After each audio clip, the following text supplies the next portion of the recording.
It's my feel-good breakfast show.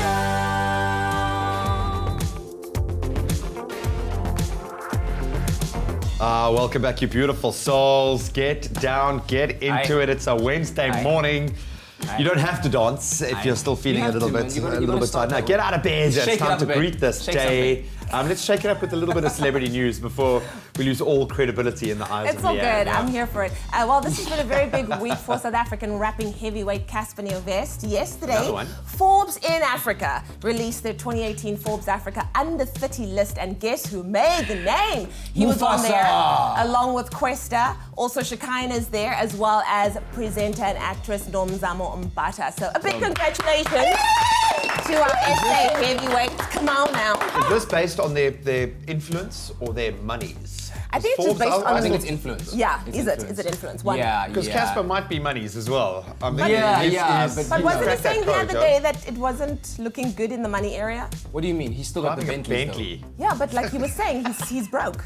Remember? Well, he might be like financially I think he's diversified. He's not liquid. Okay, as in, so he doesn't have cash money. Like he can't buy bread with a Bentley, you know what I mean? But he's definitely got But when he liquidates everything, he got that money. Alrighty. Nice. He also took to Twitter to share a very funny video with regards to this year's Fill Up the Stadium that's happening on the 1st of December. Do we have it? Can we watch it? Let's watch it. No, we don't got it. We don't got it. On the 1st of December, right? So yes. So the Abuti Fill Up video is going to be absolutely amazing. And yeah, it was done by an amateur journalist, and it was really, really nice. I just hope that this time I only have one request. What? Can we spell stadium, not stadium? I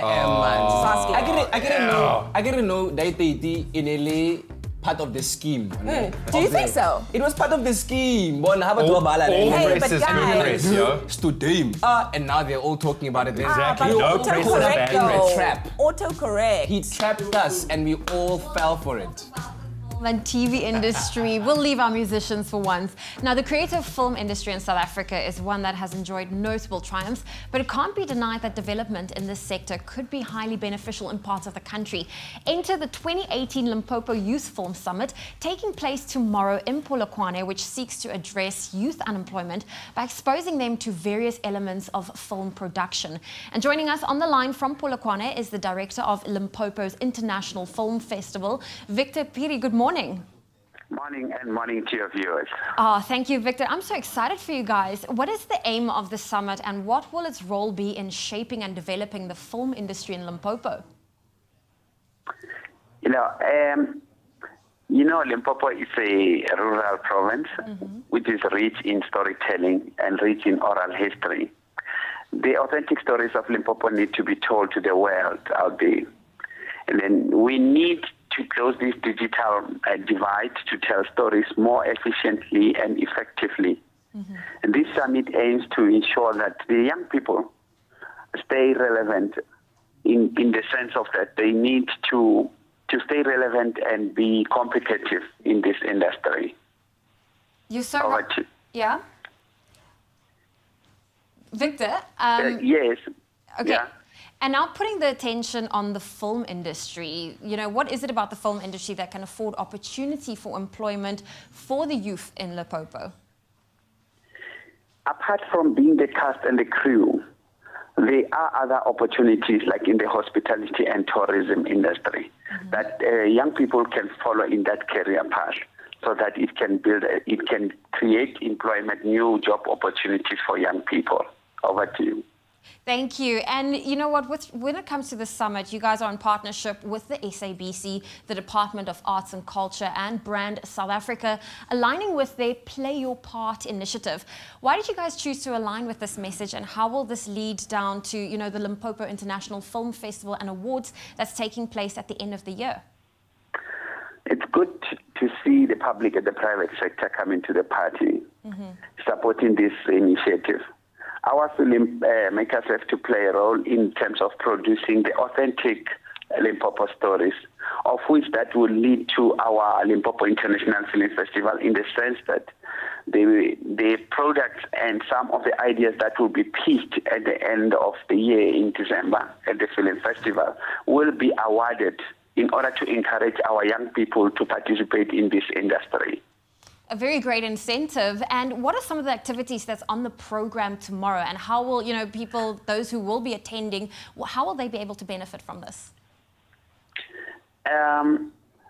Starting from the keynote address by our minister, focusing on the future jobs and how the technology is changing to the face of the careers. There are master classes in terms of developing the skills on script writing and film production. And these master classes and trainings, they'll be ongoing because we are diverse in this province. We've got 5 districts, of which they'll be tailor-made to these particular districts. And then the day will close with a screening of a local movie at one of the biggest cinema in Limpopo, where we'll showcase one of the movies. Well, Victor, thank you for sharing that. It seems like an exciting day that lies ahead. That was Victor Phiri, the director of the Limpopo International Film Festival. And the Limpopo Youth Film Summit will take place tomorrow. That's Thursday, the 14th of June. It's taking place at the Bolivia Lodge in Polokwane. And space is limited, so if you would like to attend, you can do so by emailing Victor Phiri. That's on it's on your screen right now, but it's vicroswika@gmail.com, and you can also follow on social media with that hashtag YouthInFilm. Hey, and to all those young filmmakers out there, we're actually currently scouting around for somebody to film our brand new idea and film Two Guys and a Muffin. We are. Please let us know. Contact by our social media. Two Guys and a Muffin. Hashtag 2 guys and a muffin. Anyways, yes, getting into your tech news a little bit later on after the break. The USA recently unveiled the world's fastest supercomputer. And we also can you compute? I can't compute. What I can compute is the music that's coming our way from the Kronendal Music Academy jazz band. They're getting ready to get us into the Youth Month spirit with a bit of...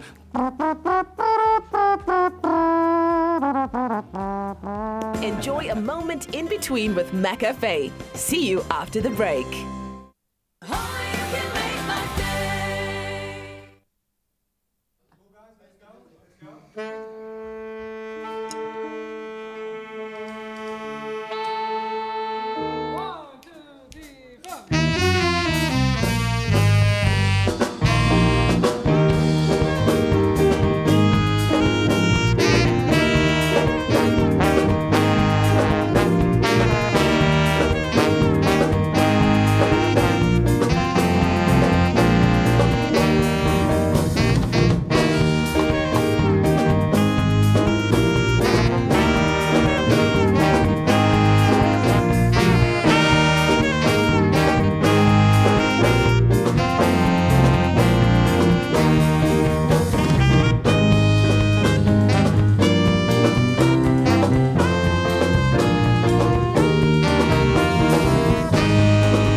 Welcome back, you beautiful people. This is your Feel Good Breakfast show, Expresso on SABC3 on this Wednesday morning. And in the spirit of Youth Month, we are super excited to welcome the Kronendal Music Academy Jazz Band. Here they are performing Face the Music.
That's how we are celebrating Youth Month. Thank you very much, guys. A great way to start our morning. And Dwayne, thank you very much for joining us as well.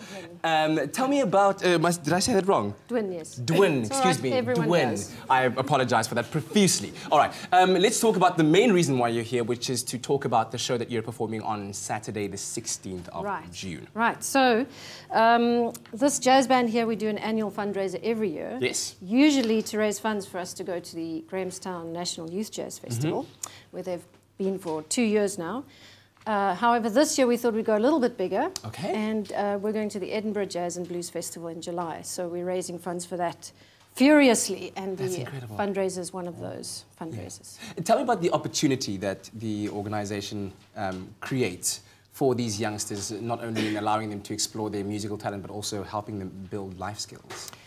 Right, well, you know, music is a wonderful tool for the human brain, full stop. So besides all the things that go on with yourself learning to play a musical instrument and theory and all the rest of it, everything else that happens at the music school is part of their learning curve in life.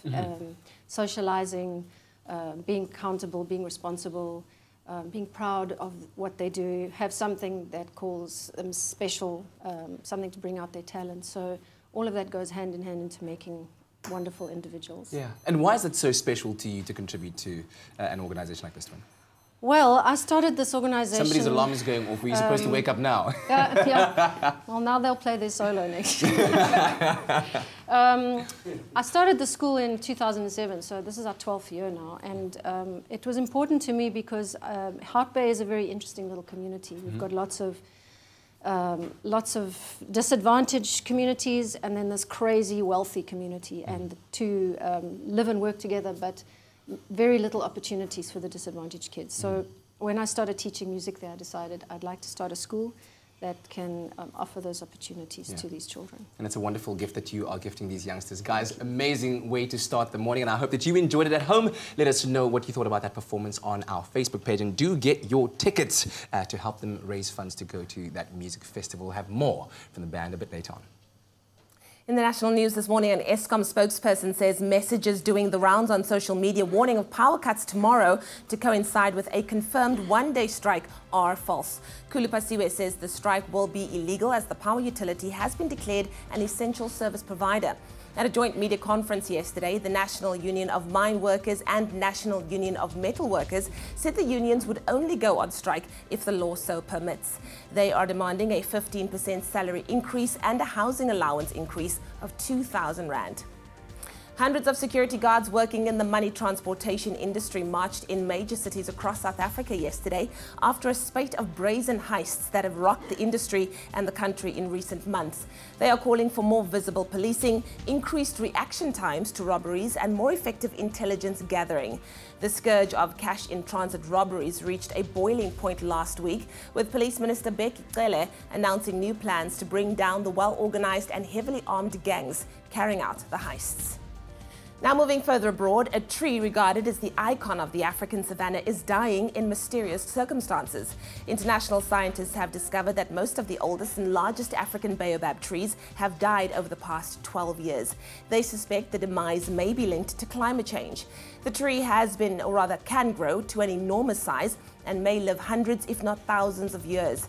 The researchers from universities in South Africa, Romania and the US say the loss of the trees is an event of unprecedented magnitude. And then finally, US President Donald Trump says his historic talks with North Korean leader Kim Jong-un that ended in a joint agreement was tremendous. The signed document includes a pledge from Kim to rid the Korean peninsula of nuclear weapons. But in an extraordinary media conference later, Trump announced details not in the paper. He said he would halt US military exercises in South Korea, something widely seen as a concession. The meeting was the first time a sitting US president had met North Korea's leader and caps a remarkable turnaround for the two. Well, that was your 7 o'clock news update. Let's get another look at what's happening in the world of sport with Graham.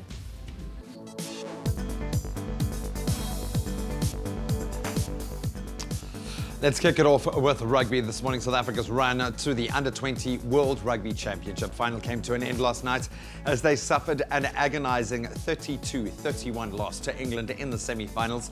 England's strength was shown in the first half as 3 unanswered tries put them 19-0 ahead. And despite the Baby Hawks scoring 5 tries in their comeback and a stellar performance by the forwards, it was just too little too late as England held on for a 1-point victory.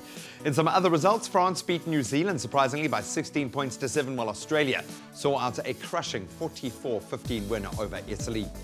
Then on to cricket, we're all square. The Protea women's cricket team fell to a 69-run defeat to England in Hove, East Sussex yesterday. That saw their 3-match series now tied up at 1 apiece. Centuries from Tammy Beaumont and Sarah Taylor helping England post 331 for 6 in their 50 overs. In reply, South Africa did put up a fight but fell short, running out of overs on 262 for 2, or rather for the loss of 9. So with the series now tied at 1-1, that third and final ODI takes place this Friday. Then on to football. The final round of international friendlies before the World Cup took place last night, and it saw wins for Poland and Japan. In Warsaw, Poland showed off their talents as 2 goals from Robert Lewandowski saw off Lithuania by 4-0, while over in Austria, Japan beat Paraguay by 4-2. So with the international friendlies now done and dusted, the 2018 Soccer World Cup officially kicks off tomorrow as hosts Russia tackles Saudi Arabia. Then on to football news off the pitch. European football giants Real Madrid have named Julian Lopetegui as their new head coach. As the current head coach of the Spanish national team, Lopetegui will join Madrid next season following the departure of Zinedine Zidane, who won 9 trophies with Madrid since taking over back in 2016. Lopetegui will have his first chance at a trophy when Real Madrid come up against Atletico Madrid on the 15th of August, of course, for the UEFA Super Cup. And that's where we leave our sport for now.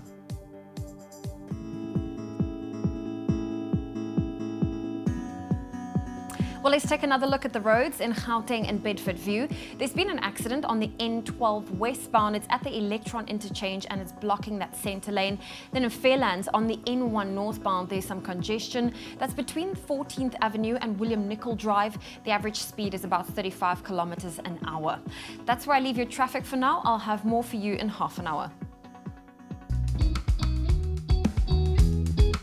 More than a club, more than an appliance brand. Defy. Well, it's just after 7 o'clock. Let's quickly take another look at that weather and some temperatures. And it looks like most parts of the country can expect moderate to warm temperatures. And that's as a result of that cold front that is moving in, hoping to make landfall by tomorrow over the Western Cape, bringing with it some heavy rains, hoping. Your temperatures, Polokwane 5 minimum with a maximum of 20 degrees. Mbombela 9 and a high of 26. Pretoria 518, Johannesburg on 4 degrees minimum, reaching a high of 17. Mahikeng 420, Klerksdorp 3 and a high of 19. Kimberley 5 and a high of 20 degrees. Bloemfontein 0 this morning, reaching a high of 18. Richards Bay 1426, Pietermaritzburg 825, Durban 1525, Mthatha 4 minimum with a maximum 24.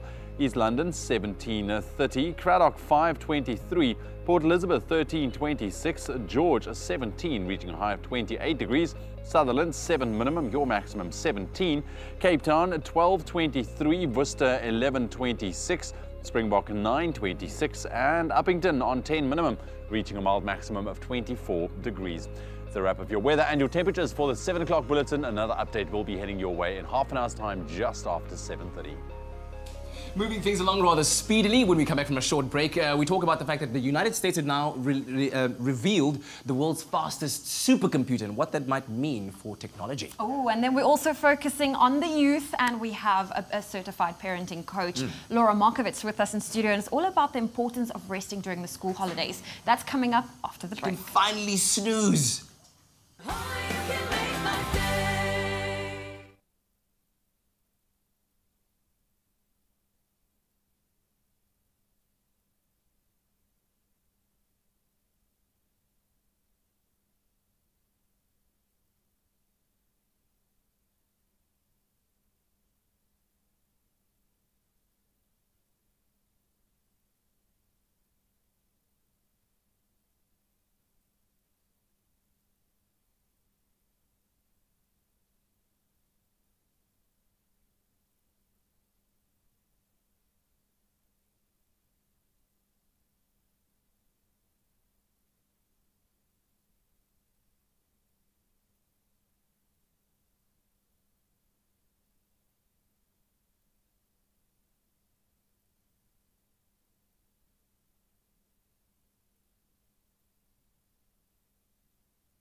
It's my feel-good breakfast show.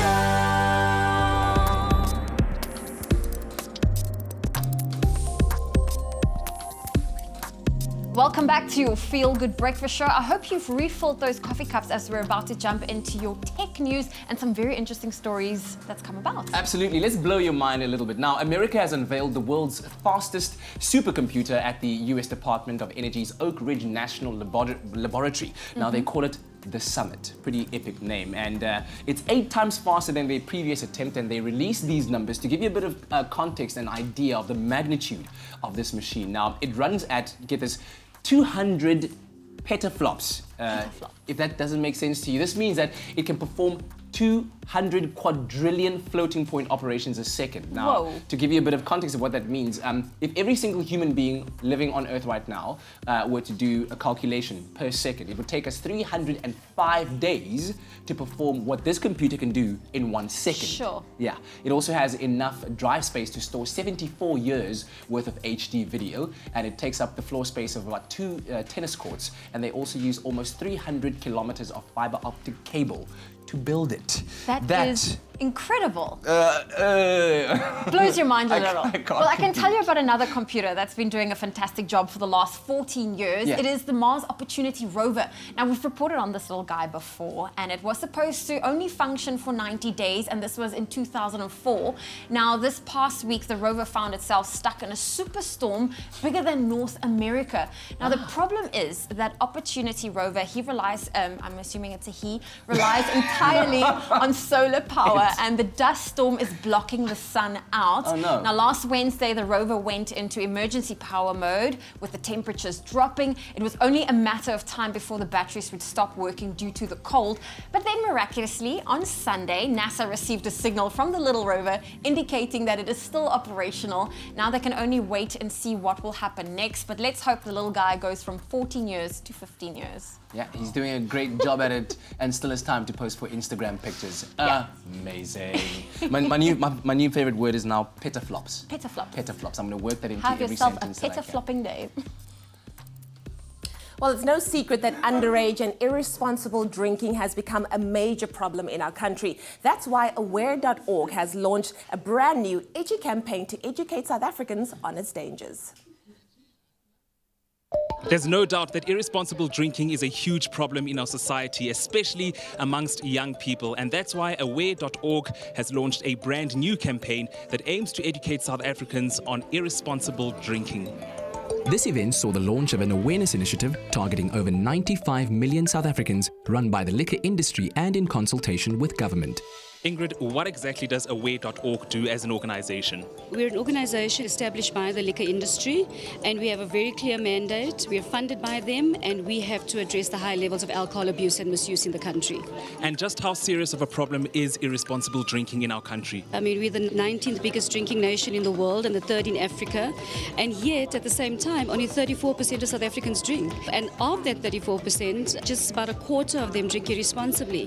So the challenge is that if such a small amount is drinking irresponsibly, what do we need to do to address it? Because there's obviously very clear reasons why that's happening. And seeing that June is Youth Month, what message do you have to young people about irresponsible drinking? When it comes to the youth, it's definitely no to underage drinking. We're piloting this project in 2 regions. We're taking it back to the heart of the community. We take that very seriously. The fact that young people are drinking is a big issue. And that's why we actually created this program, particularly to address the issues of underage drinking. Well, all the big alcohol companies came together, and as a board they formed Aware.org, a new organization, and then this evening launched a campaign which is overarching. And within the campaign, what makes it important, it's based on targeted interventions. It is a massive task at hand in terms of harm reduction. We've got research backing the progress being made, but we need to have impact now and move forward, and only then we as South Africans will be able to make a marked improvement. So, Minister, talk to me a little bit more about the Department of Social Development's involvement in this initiative. Our involvement is twofold. It's to be a partner in program implementation, program design and program planning, but also to make sure that we're also there to hold industry accountable for every area that the abuse and misuse of alcohol does, all the social ills. As the department, we are there to hold them accountable. What outcomes are you hoping to achieve? We need to ensure that we have a generation of South Africans that respect alcohol, but we have a generation that are able to make choices and better choices for themselves. The commercial follows a man who sees the effects of excessive drinking as entirely pointless relative to the family life he has every reason to live for, a message being well received. These kind of campaigns are always necessary, and I like the fact that they've almost gone against the grain in terms of no longer wagging a finger by saying don't do, but instead encouraging people to be more responsible and encouraging people to be accountable with their own lives and to know that they have to be aware that there is a tomorrow. It is such a brilliant ad because it actually appealing to people to say there's nothing wrong with drinking, but as long as you drink responsibly. I think the aspect of the advert that I love the most, it's when the guy realized that, you know what, my family comes first. That resonates with all of us, that, you know, we'll value life. My thoughts on the campaign are that it's exceptionally creative. I think it's messaging that is very relevant to our population. I really enjoyed the layered approach to the campaign as well. Broadcast across television, radio, digital and transport media, it's hoped this approach will really change our thinking around drinking.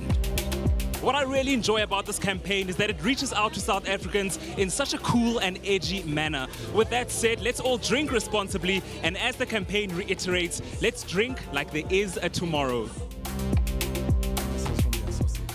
All right, now earlier we spoke about the importance of school learners to take a bit of a break and relax after the June exams. Now we're continuing that conversation with our certified parent coach this morning, Laura Markovitz. We've been having a lovely chat. Petaflops, it came up again. Definitely using it in a sentence. Gotta use it, gotta use it. Listen, yeah, so we spoke about the importance of rest earlier on. It's holiday season, it's time to kind of switch off all of those learners. Now, what if a particular learner is not very happy with their marks for the exams or the way it went?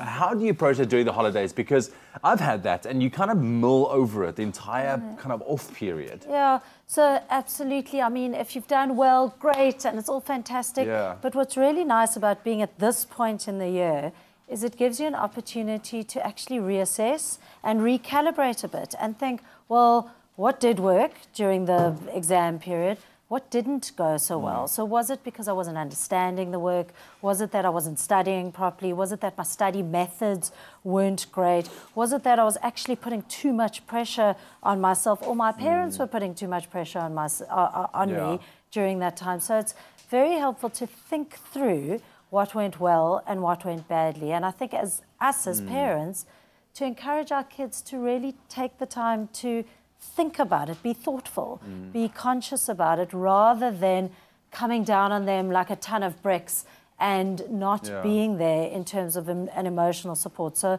rather working in a collaborative way with our kids to think through how we can support them and how they can work better in the next term. I don't encourage parents to go, well, you didn't do well, I want you to take the entire holiday period and sit down and be studying every single day. Kill me. Because, again, as I said earlier, that's going to be counterproductive. And kids need time to switch off and rejuvenate. Discuss it over a friendly game of putt-putt.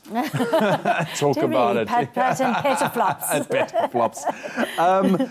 When it comes to revision, I know a lot of schools obviously put that, you know, have a kind of a project that they do during the holidays, you know, a bit of revision of the work, you know, making sure that they're comfortable with the material as well. How much of that is okay if you take a look at a school holiday that we're approaching right now to make sure that you still get that rest, because that is what we're focusing on. Yeah, so again, you know, and schools work differently. Some schools will say, shh, guys, you've worked hard, take the time to relax. Some do give them work during the holidays.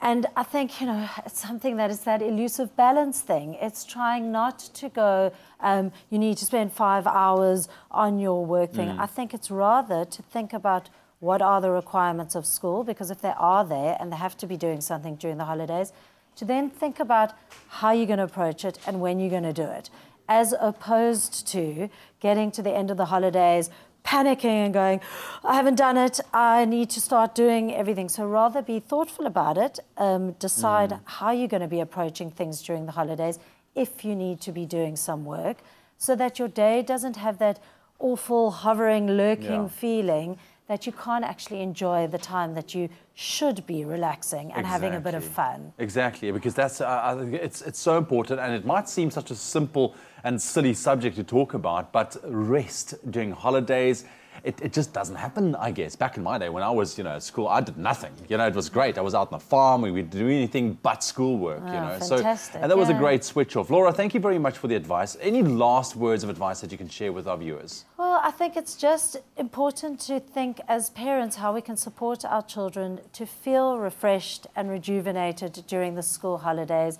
so that they feel ready to take on the next chapter. Yeah, perfect. Laura, thank you very, very much. Thanks. For what it's worth, enjoy your school holiday. Thank you, I'll take that. And to all the learners, well done for making it to this point of the year. But go out there, implement some of these tips and tricks of Laura, and make sure that you just switch off the school holidays. So let's approach this inescapable reality. I think as South Africans, we've experienced some severe water shortages over the last few years, with the very real threat of no water at all in the city of Cape Town. This has been a wake-up call for most of us. South Africa's leading appliance brand, Defy, is doing everything possible to assist in managing our resources more efficiently through their latest technology. Yes, but they've also embarked on a brilliant campaign to raise awareness that every drop counts. Yeah, especially as South Africans, we have experienced, of course, a lot of water shortages, as you said, and especially in places where you have winter rainfalls, people might be tempted to kind of cease water-saving efforts and pull back a bit on that. And so we want to encourage you exactly not to do that. So let's give you some of the latest stats that are out there. According to the city of Cape Town, this comes from them, the collective consumption over the past week has been 532 million litres of water per day. Wow. Dam levels have shown an increase of 2% to 31.8%, but the city of Cape Town does encourage everyone to still continue saving and not to be tempted to relax on water-saving efforts due to the wet winter weather here in the mother city. And of course, the last year, the dam storage levels were at 21.2%, with consumption at 615 million litres per day. So we are still using a lot of water on the daily. Yeah, and we can't tap off now, and I think we can kind of recognise how far we've come. The enormous additional savings by Capetonians over the past summer really has been something to commend. We must, however, ensure that we adhere to the targets and restrictions that have been set to ensure that water resources are stretched in the face of further rainfall uncertainty, and it is there. They went on to give us the top seasonal water-saving tip, and they say in winter, water may take a bit longer to heat up, so don't let that cold water run down the drain while you're waiting for it to heat up. Rather collect it, use it to wash dishes or laundry or flush the toilet. We don't have to tell you how to use your grey water by now. I think everyone has got some great tips and techniques there. Absolutely. So it is official. We do need to still continue saving water and being water-wise. Now, through Defy's Every Drop Counts campaign, you are now encouraged to share your top tips on the Defy South Africa Facebook page. And if you do have some pearls of water-saving wisdom, Defy want to reward you. So what you need to do is visit and like Defy South Africa's Facebook page, then share your tips, and you could stand a chance to win this energy and water-efficient 7-kilogram front-loader washing machine worth 5,000 Rand. The competition closes on the 31st of July 2018 at 5 p.m. and terms and conditions do apply. Well, we are taking a quick break on your Feel Good Breakfast show. When we get back, I feel like it's been one of those incredible shows. We've had some amazing guests, including global speaker and author of Magentiize, John Sanei. He also joins us in studio, and he wants us all to be future ready. And he asked, really, how conscious is your thinking? So big question. Thank you, John, for sorting us out. Let's see what the future looks like. Hopefully bright. Hopefully bright. And then, of course, Father's Day is just around the corner. We're looking forward to that. It's on Sunday. What do you get, Dad? We'll run you through a couple of cool gifting ideas after the break. Join us this Thursday night at 8:30 p.m. as Presenter Search on 3 enters the Masterclass Workshop phase. PE and Cape Town contestants are put through their paces by industry mentors. Can they do interviews while skating on ice? Will they remain calm in an afternoon express takeover? Sorry about that. Find out this Thursday night at 8:30 p.m. on SABC3. Repeat Saturdays at 12 midday. The stage is yours. Enjoy a moment in between with McCafe.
It's my feel-good breakfast show. It's a Wednesday morning. Welcome back to your Feel Good Breakfast Show. Thank you for starting the day off with us. Now, after great success with his best-selling book, What's Your Moonshot, global speaker and entrepreneur John Sanei is back again for round 2. And this time, instead of asking the question, how big is your thinking, he's asking, how conscious is your thinking? Now, it's called Magentiize, the book spelled with Magentiize with 2 I's. So if you're wondering, it's not a typo. Look at it right there, fresh from the printers. John, great to have you back. Thank you. Thank you so much. It feels like we had you here like 3 months ago and you were... Well, I'm trying to get a book out every year, so I'll be back again. You're doing well. You're doing well. Let's talk about this book. And obviously, What's Your Moonshot did so well for you. But what is it, the moment that sparked this for you? Because I think in this book, you are reflecting inwards. We were talking about the fact that you spelled Magentiize with 2 I's, and that's deliberate. It's not a typo. Yes, correct. For me, the world we're moving into is so extremely abundant, large, and we got so much opportunity ahead of us. And I think it's really important to think big and to understand our potential. But just as important, I think it is really important for us to mature as business people and as consumers and start thinking more deliberately, more elegantly, and more consciously about the impact we're having with people around us. And you have to do the inner work in order to come up into a world and look at the world not in competition, but in collaboration. Yeah.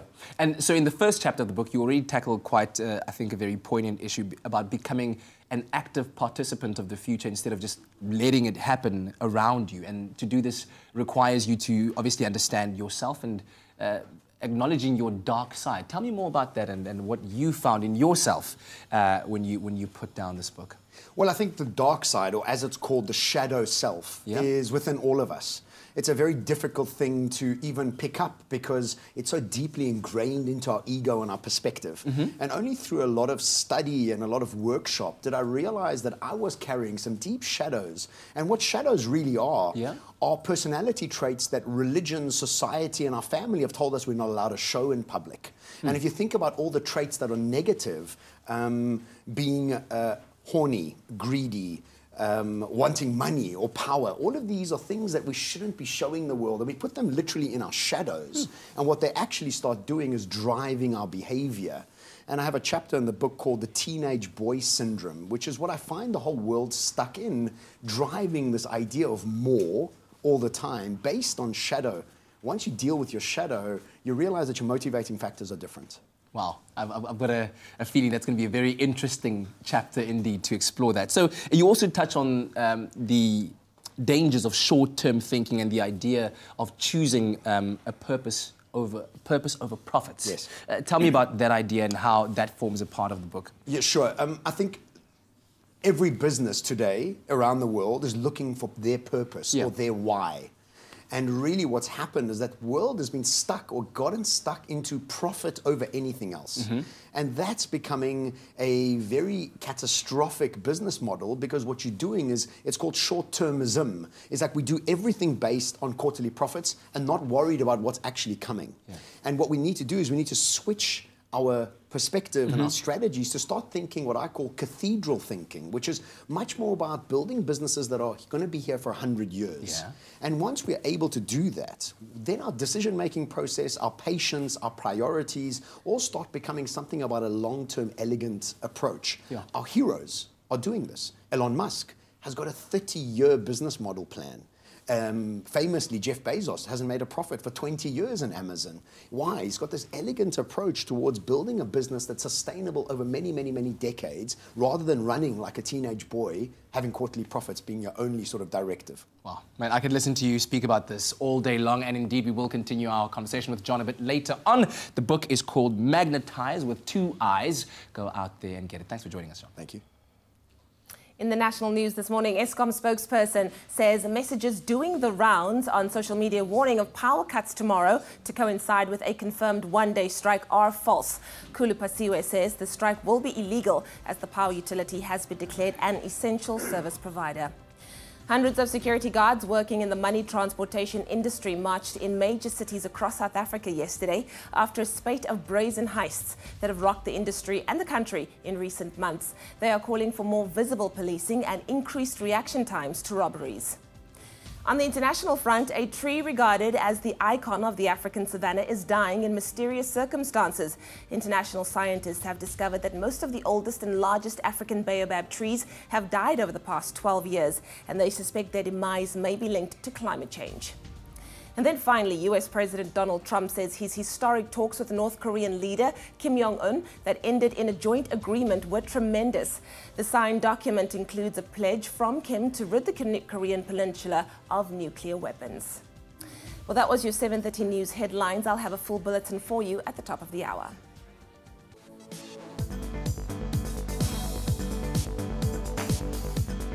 We start with rugby this morning. South Africa's run to the Under-20 World Rugby Championship final came to an end last night as they suffered a 32-31 loss to England in the semi-finals. In cricket, it's all square. The Protea women's cricket team fell to a 69-run defeat to England in Hove, East Sussex yesterday. So with the series tied at 1 apiece, that third and final ODI takes place this Friday. In football, the final round of international friendlies before the big showpiece. The World Cup took place last night as Poland beat Lithuania 4-0, while Japan downed Paraguay by 4-2. And finally, big news in football off the pitch. European football giants Real Madrid have named Julen Lopetegui as their new head coach.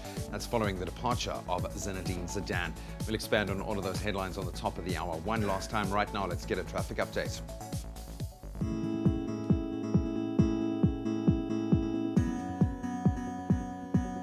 Now, in the Western Cape in Mowbray, there's a stationary vehicle. It's on the N2 inbound on Hospital Bend. It's blocking that middle lane, so please keep a lookout for that. There are some heavy delays expected from Jake's Harwal Drive. I'll bring you a final traffic update at 8 o'clock. Look around. Life is beautiful. The Hyundai Tucson. Just after 7:30, let's quickly take another look at your weather and your temperatures, and it looks like most parts of the country can expect moderate and mild temperatures going into your Wednesday, and that's as a result of that cold front heading our way, hopefully making landfall by tomorrow over the Western Cape, bringing with it some rain. Polokwane today starting off with 5 degrees, reaching a high of 20. Mbombela on 9 minimum, your maximum 26. Pretoria on 5 and a high of 18. Johannesburg 4:17. Mahikeng 4 and a high of 20. Klerksdorp 3:19, Kimberley 5:20, Bloemfontein on 0 this morning, reaching a high of 18 degrees. Richards Bay 14:26, Pietermaritzburg 8 minimum with a maximum 25. Durban 15:25, Mthatha on 4 minimum, reaching a high of 24. East London 17:30, Cradock 5 and a high of 23. Port Elizabeth 13:26, George 17:28, Sutherland 7:17. Cape Town starting off on 12 minimum, your maximum 23 degrees. Worcester 11:26, Springbok 9:26, and Uppington starting off on 10 minimum, reaching a high of 24 degrees. That's a wrap of your weather and your temperatures for the 7:30 bulletin. We'll give you one final update just after 8. So we're back again with John Sanei, one of my favorite people to speak to. He's got a brand new book out called Magentiize. There you see it, and it's available right now. A book that helps us all understand and navigate the modern day world that we live in that is so demanding of us every single day. And it says here that you help to change people's perspective to navigate the world with more excitement and less fear. And I think we all want that. Well, I think the thing is that the future's so different that we become immediately fearful of it because we don't understand it. And for me, it's such a simple process to understand the future better. And really what it is, it's a process I call accretion, which is a term from the solar system which just talks about space dust that's just floating around the universe. And slowly but surely the space starts joining, and after a few thousand years, a rock joins another rock and another rock and another rock, and a few million years, you have a star. And this is the process that we need to be adopting when looking at the futures. It's bit by bit, moment by moment, us exposing ourselves to the future to create an upward spiral towards optimism rather than pessimism. So essentially just appreciating the small increments and the small victories towards our greater goals. How do you keep yourself motivated in the long term? Because you seem like you are constantly inspired. There's the voice inside your head speaks positivity the entire time. Well, I think it's a decision to focus on things that make me excited rather than things that can look at complaining and blaming and shaming. And I think a lot of us become stuck in a space of looking at the future and becoming pessimistic about it. Because really, if you think about it, pessimism takes about 0 amount of energy and 0 amount of courage. Pessimistic is like, that won't work. That's never happening. The government again. Those people again. That takes zero courage. Actually, what takes courage is optimism. And it's a point of focus that we need to start deciding that we want to take. Yeah. So let's start at that point of focus for many people that might be watching right now that find themselves stuck in a place where, yes, the future feels out of control. They feel fearful. What's the first step, other than buying the book, of course, that you need to take today to start changing the course of your future? Stop looking for a silver bullet. There is no silver bullet. There isn't one thing that's going to get you out of it. It's about the moment-by-moment decisions. It's about what do you wake up in the morning and what is the first thing you do? Do you plan your day or do you let the day plan you? And how do you actually start intending your moment-by-moment, day-by-day sort of plans that you're wanting to build out where you're creating your reality rather than have your reality hit you. I think a lot of people don't even realize how much power they have into actually that process of creating their day or their week or their month.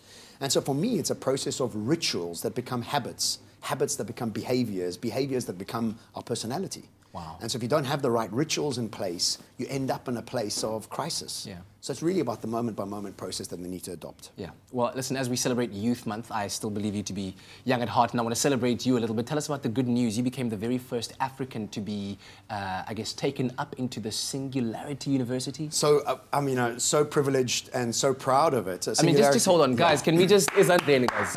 This is brilliant stuff. Thank you. Singularity University sits on the same campus as NASA in San Francisco, between Googleplex and Facebook. So these people are right on the top of their game. One of their founders, Ray Kurzweil, has written a New York bestseller called Singularity is Near, and he's head of the AI innovation for Google. The other founder is Peter Diamandis, who's also an incredible entrepreneur, and they founded this university about 12 years ago, and now we have about 60 to 100 faculty members around the world with all specialities that we are really good at, and we get deployed around the world to work with organizations and governments to help people become more optimistic about the future. So it's been an incredible journey with them so far. It's only been about a year, but I've already been deployed to Mexico and Germany and all around the world for them, actually. So it's been fantastic. And of course, on the weekend, you play golf with Elon Musk, which is amazing. Dude, thank you very much for being here. Check out the book. It's called Magentiize. Surely will help you shape your way into the future.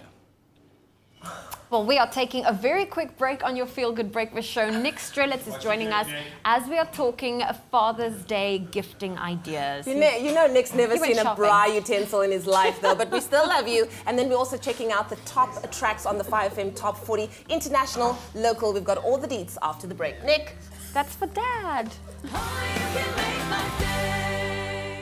Coming up on Afternoon Express today, live at 4:30 on SABC3, we bring you one of KZN's favorite radio personalities, Bongani Mtolo, who recently won a national award for Best Afternoon Drive Presenter.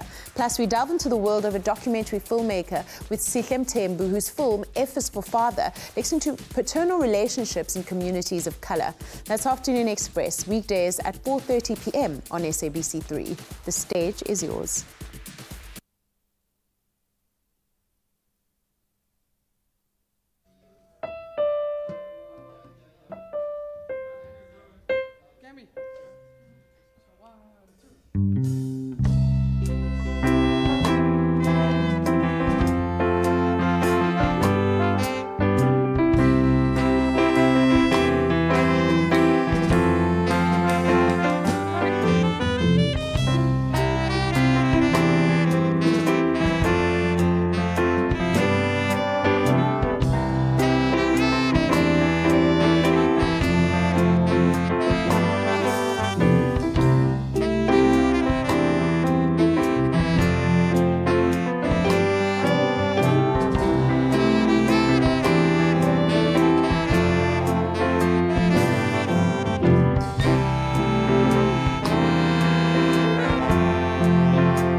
Welcome back. It's a Wednesday morning and this is your Feel Good Breakfast Show. Thanks for starting the day off with us as we take a moment to reflect on some international entertainment news. Hopefully some good news, Lee. Well, good. I don't know. It depends on the person and it's not good for her. Lil Kim, y'all, is allegedly in major debt and she's filed for bankruptcy. Remember Lil Kim? Yeah. She used to be black back in the day.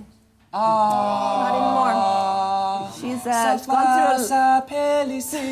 She's gone through a lot of skin lightening processes. We all know she looked very different the other day. According to The Blast, she owes her creditors a whopping $4 million US. Just to contextualize, 52 million rand. That's what she owes. And she's planning to sell her New Jersey home to pay off the debt. I mean, look at her. Look. Do you recognize her? The site, which is in possession of legal documents, has also revealed that the rapper applied for bankruptcy in May, which was rejected by the trustee.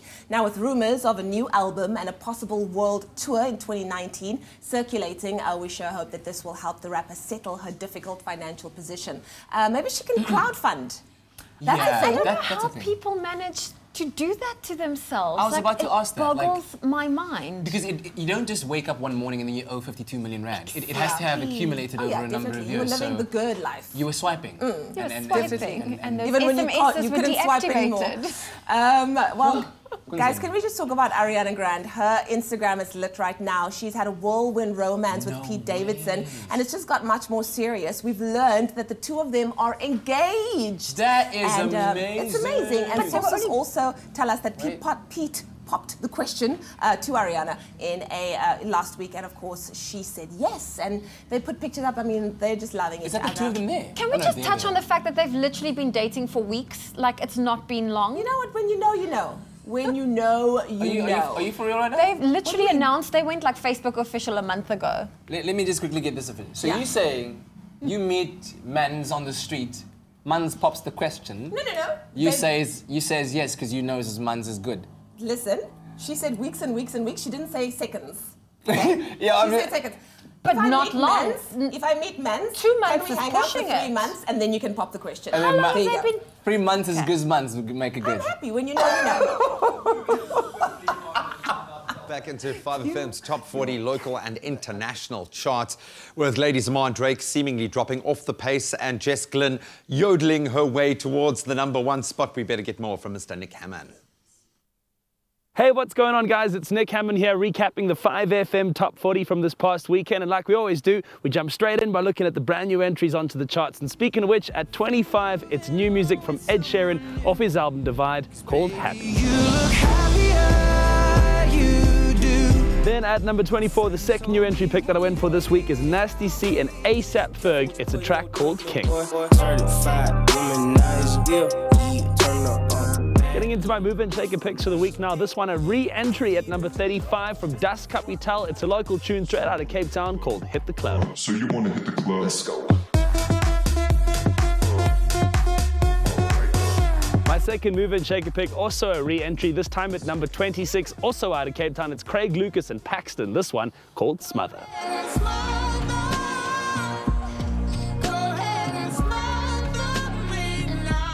Taking a look at the top 10, beginning at number 10, it's a former #1 from Drake called God's Plan. God's plan. I hold back sometimes I won't. And then at number 9 this week on the 5FM top 40, it's music from Selena Gomez called Back to You. I know I go back to you. We never got it right, playing and replaying. Coming in at number 8, teaming up with Ty Dolla $ign, it's Post Malone off his latest album called Better Now. You know I said that I am better now, better now. I only say that cause you're not around, not around. Coming in at number 7, another former #1. This is Prince KB, local music on the 5FM top 40 with Club Controller.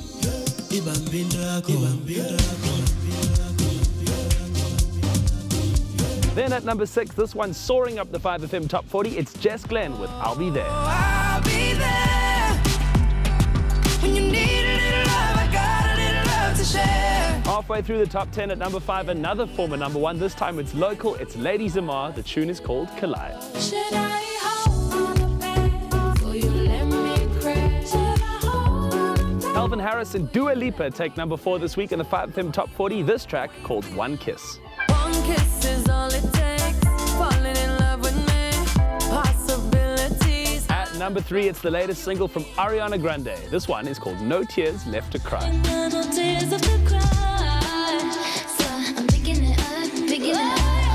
Coming in at number 2, the previous week's number 1, it's Drake with Nice for What.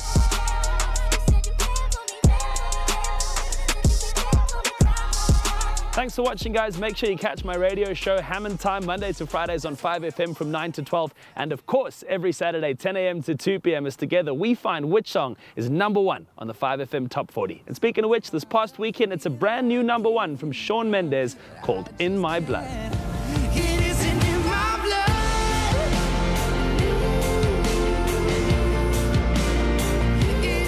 Oh, thank you, Mr. Nick Hammond, for your 5FM Top 40. Now, with Father's Day literally just days away, it's time for us to look at celebrating our beloved fathers with gifts that do just that. But with such an abundance of choice, I mean, where do you even begin to navigate, to choose what am I going to get Dad? Well, yet again, Woolworths is here to save the day with functional gifting options that will make Dad smile. And we brought Expresso's fashion editor, Nick Strelitz, in to help us, guide us through the gifting guide that will keep you and your dads in good grace. Yeah. It's a lot of pressure, Zoe. So good to have you, Brittany. I mean, Nick. Yeah, okay. I'm just saying. Jokes do get old. Yeah, every but now and again they just go flat. Not that one. Listen, we got a lot of stuff. We're looking forward to Father's Day on Sunday. Spoiling those dads. Yes. Functional gifting. Why is this the way to go? Functional gifting is the way to go. I mean, the emotional, emotive gifting is great, but if I get gifted another box of chocolates, I mean, I look really svelte, but insides, my insides are absolutely dying, a small dad. So we want to give Dad something he can actually use. Zoe, not laughing at all. Hates my jokes. We want to give Dad something he can actually use that goes a different day in and day out. Things like keychains are great, but maybe leave them in the drawer. It's all about things that Dad will remember you by because he's actually using these items each and every day. Yes. Things you can actually use. As a dad, that is important for me because I want to get something. If anything, I'm not the biggest fan of receiving gifts. Yeah. But if I do, it should be something functional, something that you'll use. That you'll use. That's the big Bright-ons. key. Actually, we'll get to that. We'll get to You're getting ahead of the Well, we know that game. Woolworths, they have an array of gifts. I mean, I'm just looking at the spread in front of us. Yeah. What were your favorite picks? Well, listen, I think for 2018, we're all modern gentlemen, even are we not? We are. So things like grooming products now are so key for guys as well, especially as you get older, you get a bit wrinklier, right, Ewan? Hang on now. Hang on now. Right? You get a little extra wrinkle up in there. So it's great. So Woolworths has incredible grooming products, courtesy of the Long Market Barber range, things like hair and body wash, aftershave balm, beard oils. These are things that really just make you feel incredible and also decreases the signs of aging. Well, there we go. Right? Which is important. And where are you going to put these grooming products but in your beautiful toiletry bag? I really like these toiletry Aren't these great? bags. Dude, I travel quite a bit, and this is one of probably the most important things that I have is a proper kind of wash bag. Absolutely. And these are things I don't have a toiletry bag. It's things that we forget that we actually need. Yeah. So giving Dad something like this and you put the grooming products in is incredible. Things like fragrances. As we get older, we all get a bit more stankier, do we not? Speak for yourself. I've seen Nick. you in the changing room after the show. No, I'm What? kidding. You smell great. Jeez. You smell great. Wow. So much shade. I can't help it. It's just in me. I don't know. It's so weird. But again, Woolworths has international big brands like Bulgari, Narciso Rodriguez, Hugo Boss. These are fragrances that stand the test of the time. They've been out forever. Things like citrus undertones, woody, musk, peppery. I mean, these are great, really personalized gifts you can give Dad, which I think is really nice. Next up, I think this is how you guys say it in South Africa, but a bra. Braai. You want a bra? Jy is my bra. You're going to a bra like that? No, die bra's gaan 'n braai. Afrikaans accent. You want to go for a bra with some... Try again, braai. Braai. Yes, that was the worst Braai. accent. Oh, I'm sorry, South Africa. Ever. I'm South African originally, but when you have grew up in just America, killed it. y'all. So things like this. I don't know what these do. They look great. Ewan, can you help me? What is this? Is this for my for hair? your meat, for lifting meat, is for lifting flipping meat, burgers flipping or anything burgers. like that. You have your These are braai very nice, tongs. though. This is to pick up your child with. Oh my goodness. Oh, this guy. Put him on this side. Only if they're little, but safety first. Safety first. But I think the biggest takeout is we want to think about curated gifting options because it's so nice for Dad to get a beautifully curated package of maybe one of each of these items. Look at these images and they just really come together beautifully. Rad Dad. Rad Dad. Yeah. Things you can actually use and how beautiful to present Dad with this incredibly curated, sort of personalized gift for Father's Day. Awesome. Amazing. And okay, we are seeing crystals. I feel like we haven't touched on these. Yeah, so drinkware as well is part of it. Sorry, I don't drink. Okay. Jokes, I do. Dad does. That's why I left it for last. But things like crystal decanters, this is for your wine, obviously whiskey decanters. This is just to elevate the game. I mean, this is a bit more of a mature, mature present. More mature present. I would like something like this. Yeah, and it's beautiful, and it's really simple, minimalistic in style and aesthetic, but like expensive. Yeah. Expensive looking, but not expensive price-wise. Well, definitely that's the difference. A great option of gifts. Nick, thank you very much. You tried your best, and you did well. You did well. You did well. I failed miserably. Perfect. Thank you. With Father's Day coming up this Sunday, I mean, we don't have much time, but if you've held out until now, you're just in luck, because until Sunday, the 17th, get 20% off your bra, your bar, your drinkware, and even dining, as well as men's toiletry bags, men's fragrances, and Longmark & Barber products. Everything that you've seen here this morning. Now, that's a great deal. And always want to give us a bit extra when you pay with your Woolworths store or credit card, receive an additional 5% off. Now, this does not apply, though, to the toiletry bags, but make sure you head over to woolworths.co.za for more information on these incredible products, as well as new ones breaking tomorrow. Remember those T's and C's, they do apply. Happy Father's Day in advance. So the show's been racing along. We almost forgot it's a Wednesday, which means it's time to open the lines for some hot fire, quick fire questions to our culinary hot shots. It's the Culinary Hotline. Bling! Ting, ting, ting! And we continue celebrating this Youth Month with the Kronendal Music Academy Jazz Band coming up after the break.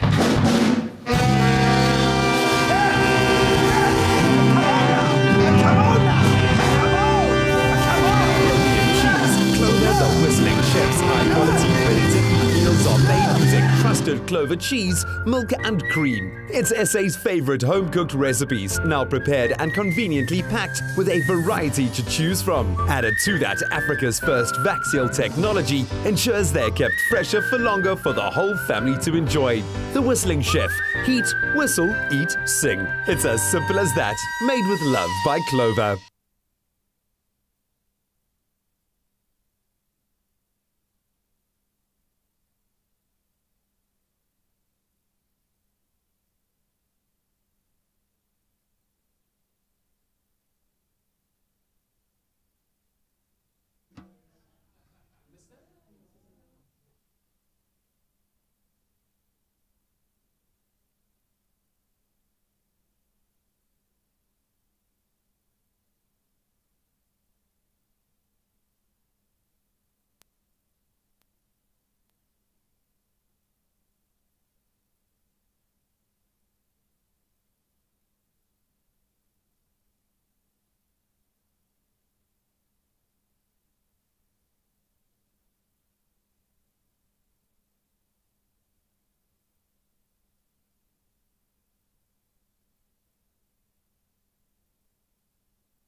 It's my feel-good breakfast show.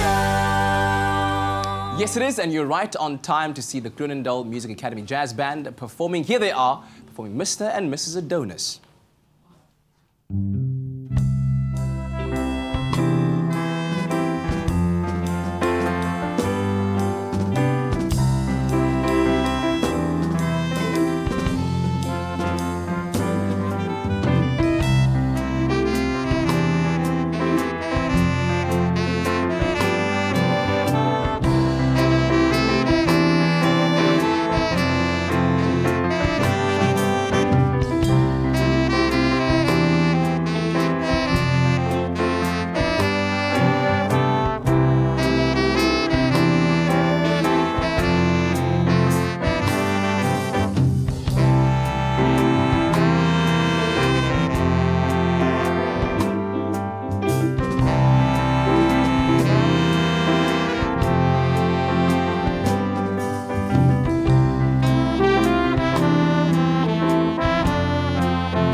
right, fantastic stuff from these young people, talented musicians, and you can catch them performing live Saturday the 16th of June at 6 p.m. The show is called Let Me Play Among the Stars at the Riverside Estates in Hout Bay. You can book online, so check out there for the details. We'll have one more performance for them, from them a little bit later on, so stay tuned. Right now, top of the hour, time for the news.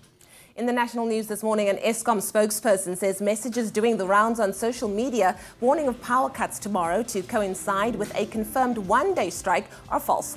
Kulupasiwe says the strike will be illegal as the power utility has been declared an essential service provider. At a joint media conference yesterday, the National Union of Mine Workers and the National Union of Metal Workers said the unions would only go on strike if the law permits. They are demanding a 15% salary increase and a housing allowance increase of 2,000 rand. Hundreds of security guards working in the money transportation industry marched in major cities across South Africa yesterday after a spate of brazen heists that have rocked the industry and the country in recent months. They are calling for more visible policing, increased reaction times to robbery, and more effective intelligence gathering. The scourge of cash-in-transit robberies reached a boiling point last week, with Police Minister Bheki Cele announcing new plans to bring down the well-organized and heavily armed gangs carrying out the heists. Now moving further abroad, a tree regarded as the icon of the African savanna is dying in mysterious circumstances.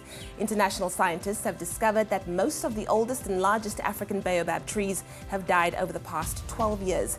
They suspect the demise may be linked to climate change. The tree can grow to an enormous size and may live hundreds, if not thousands, of years. The researchers from universities in South Africa, Romania, and the US say the loss of the trees is an event of unprecedented magnitude. And then finally, US President Donald Trump says his historic talks with North Korean leader Kim Jong-un that ended in a joint agreement with tremendous. The signed document includes a pledge from Kim to rid the Korean peninsula of nuclear weapons. But in an extraordinary media conference later, Trump announced details not in the paper. He said he would halt US military exercises in South Korea, something widely seen as a concession. The meeting was the first time a sitting US president had met North Korea's leader, and caps a remarkable turnaround for the two. Well, that was your 8 o'clock news update. Here's a final look at what's happening in the world of sport with Graham.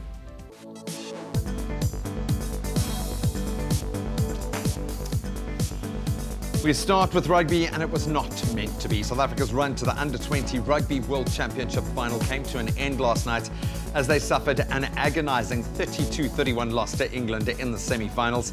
England's strength was shown in that first half as 3 unanswered tries put them 19-0 ahead.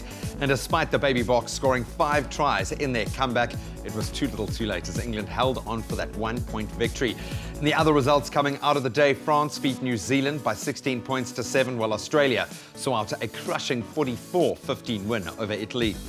Then in cricket, it's all square. The Protea women's cricket team, they fell to a 69-run defeat to England in Hove, East Sussex yesterday. And that saw their 3-match series now tied at 1 apiece. Centuries from Tammy Beaumont and Sarah Taylor helping England post a pretty credible 331 for 6 in their 50 overs. In reply, South Africa did put up a fight but fell short, running out of overs on 262 for the loss of 9. So with the series now tied up at 1, all the third and final ODI takes place this Friday. In football, we are inching closer to the final round of international friendlies before the World Cup took place last night, and it saw wins for Poland and Japan, and big wins at that. In Warsaw, Poland showed off their talent as 2 goals from Robert Lewandowski saw off Lithuania by 4-0, while over in Austria, Japan beat Paraguay by 4-2. So with the international friendlies now done and dusted, the 2018 Soccer World Cup kicks off tomorrow officially as hosts Russia tackles Saudi Arabia. And finally, we round off with some news off the pitch as European football giants Real Madrid have now announced that they have named Julen Lopetegui as their new head coach. As the current head coach of the Spanish national team, Lopetegui will join Madrid next season following the departure of Zinedine Zidane, who won 9 trophies with Madrid since taking over as coach back in 2016. Lopetegui's first chance at a trophy with Real Madrid will come on the 15th of August next year in a massive fixture as Real tackle Atletico Madrid in the UEFA Super Cup. And that's where we leave our sport for this Wednesday morning.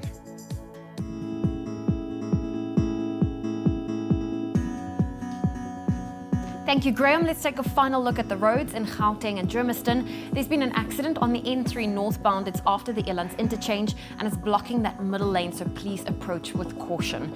And that's where we leave your traffic. Turning air into pristine, clean drinking water. Cirrus Water, the future of sustainable drinking water. Just a couple of minutes past 8 o'clock and a gorgeous morning in the Mother City. Let's quickly take a last look at your weather and your temperatures. And it looks like most parts of the country can expect moderate to warm temperatures as a result of a cold front approaching from the Western Cape. Hopefully bringing with some rain as well for today and tomorrow. But running through your temperatures for today, Polokwane 5 minimum and your maximum 20. Mbombela 9.26, Pretoria 5.18, Johannesburg 4 and a high of 17 degrees, Mahikeng 4 and a maximum 20, Klerksdorp 3.19, Kimberley 5 and a high of 20, Bloemfontein still around 0 this morning, staying cool with a maximum 18, Richards Bay 14.26, Pietermaritzburg 8 minimum with a maximum 25, Durban 15.25, Mthatha 4.24, East London 17 and a high of 30, Cradock on a 5 minimum, your maximum 23, Port Elizabeth 13.26, George on 17 reaching a high of 28 degrees, Sutherland 7.17, Cape Town 12.23, Worcester it's 11 this morning with a maximum 26, Springbok 9.26 and Uppington on 10 minimum reaching a mild maximum of 24 degrees. And that wraps up your weather and your temperatures for your Wednesday morning. Happy birthday, a very happy birthday to you. 1, 2, 3, 4. Oh yeah. Hey! There's the song. Every day, millions of people celebrate their birthdays all over the world. So as we welcome today, the 13th of June, can you believe it? What? We take a moment to wish some celebrities and of course you at home a very happy birthday. Firstly, Chris Evans, famous for his role as Captain America in the Marvel Cinematic Universe, celebrates his birthday today. He's become, of course, a household name over the years with roles in the Fantastic Four movies, in Snowpiercer, as well as Gifted. You guys, I want to take a picture of Graham and put it right next to Chris and I think Evans. separated at birth. Hey, I'm getting that feeling. I'm getting that feeling. All right, all also right. celebrating their birthday today are the world's most famous twins, Mary-Kate and Ashley Olsen. They're turning 32. Can you believe it? No, it's not possible. Yo. But they were then babies in Full House when I was still watching them. They're still babies in my eyes. I am shooketh. And of course, they played Michelle Tanner. They played one person. They went on to create an entertainment empire, which included movies, animated TV shows, and books, and even a clothing line. So well done to the two of them, hey? That's so weird. Crazy, right? They've grown older, but that's what human beings do, Katlawa. Anyway, we'd also like to wish two of our viewers a very happy birthday. Firstly, to Danny, is it Heyman? Who celebrates his birthday today. Also, Logan Jordan turns 1 today. And also to Chad Albertay, 24 years old. I wonder who it? Chad could be related to, hey? Probably somebody high up. Definitely. Very, very high up in society. High up in the ranks. You know what I mean? Of just like life. That kind of thing. Anyway, that's our bite size of your birthday. Remember to let us know, share your birthday with us. Tell us if it's your family's birthday, your friend's birthday. Tweet us at Expresso Show and send us a picture and, you know, we could be wishing them a happy birthday. Definitely. We're going to take a quick break. We'll be right back after this. What was that,